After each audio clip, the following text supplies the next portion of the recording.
لكن كجهاز وقفتوا عند ايه تحديدا اللي هو جرس الانذار ايه هو؟ هو يعني في نتائج ايجابيه ونتائج تحتاج الى يعني نظره اكثر عمقا اللي هي ايه؟ خلينا ناخد الاول الثانيه اللي هي تحتاج نظره، ايه هي؟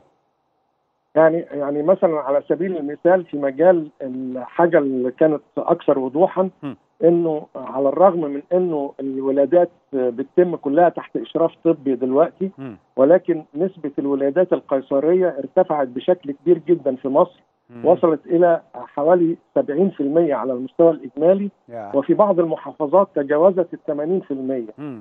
فطبعا يعني الولادات القيصريه يعني بتمثل مشكله، نسبه عاليه جدا مقارنه بالاوضاع في مختلف الدول.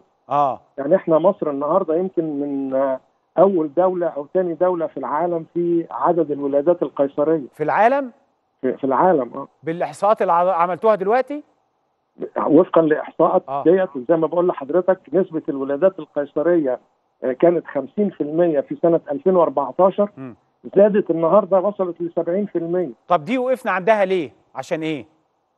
لانه الولادات القيصريه يعني التوصيات الدوليه كلها ضد زياده نسبه الولادات القيصريه. نعم. وبالتالي يعني هل ديت بقى يعني نتيجه لظروف تتعلق بمقدم الخدمه او ظروف تتعلق بالست نفسها؟ دي محتاجه دراسه تفصيليه، واعتقد ان دي من اول النقط اللي بدات وزاره الصحه تدرسها. ليه زياده الولاده القيصريه؟ نسبه الولادات القيصريه. عظيم. النقطه الثانيه برضو الملفته للنظر انه البيانات في مجال الانجاب مثلا بينت انه 20% من الحالات الانجاب اللي تمت في ال5 سنين الاخيره لم يكن مرغوب فيها. حوالي 12% منهم لم يكن مرغوب فيها على الاطلاق، و8% ما كانش مرغوب في هذا الوقت على يعني بشكل محدد. وده معناها انه قرار الانجاب لا يتم اتخاذه بدرجه كافيه من الرشاده بحيث انه يتم في الوقت المناسب. نعم. احنا بنتكلم على 20% مش كده؟ بالظبط 20%. ده رقم خمس المواليد تقريبا خلال ال5 سنين الاخيره. يعني ما كانش عندهم الرغبه في يا اما ما كانش عندهم الرغبه في على الاطلاق، يعني مثلا عندهم 2 ومش عايزين يجيبوا بعد كده، او ما كانوش عايزين يخلفوا في الوقت ده، كانوا عايزين مثلا يخلفوا بعد 2 بعد 3. فده رقم برضو معناها ان احنا محتاجين نبص بشكل اكبر لهذه العمليه.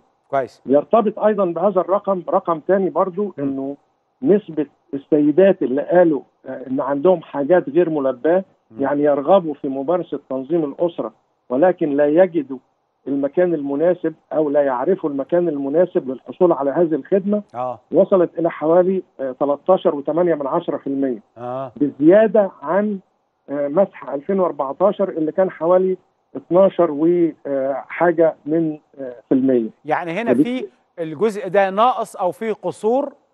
بالظبط. معناها انه الحاجات غير الملباه زادت، وده معناه ان احنا محتاجين نزود التغطيه بخدمات تنظيم الاسره.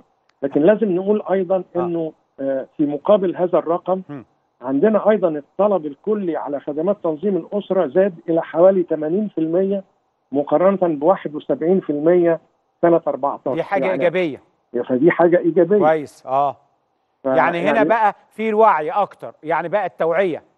بالظبط، التوعيه جابت نتيجه، زائد انه بقى في معنى كده انه الطلب الكلي زاد. معنى كده ان انا اقدر اشتغل اكتر عشان اقلل الحاجات غير الملباه. كويس.